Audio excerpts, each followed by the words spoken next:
So that's integrating a lot of several things which we can do actually with this Geronimo system. So that's the kind of implementing variables that we have here. It may be misunderstood, but it's all to make it very specific. And then in the intervention, we very quickly came to the point that we were speaking about compensation payments or a ban for traffic at some situation, simply because we know from practice that farmers, they have a contract.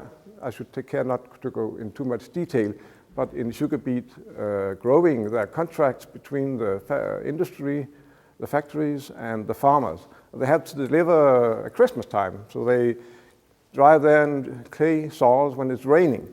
So there may be some need of actually going into politically to change these things.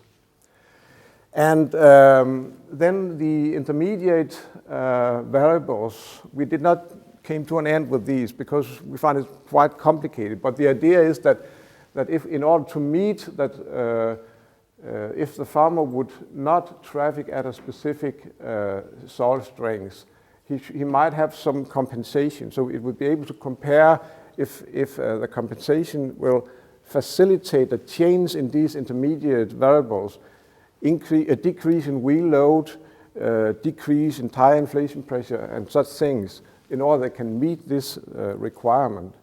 And there are a lot of other things, and I don't understand everything of this yet, but I have an idea that there's some kind of feedback, so things will find its level. I don't know how the software works, but in the so feedbacks were mentioned before in terms of these models, and one of the ways in which you can kind of, it's not the most elegant solution necessarily,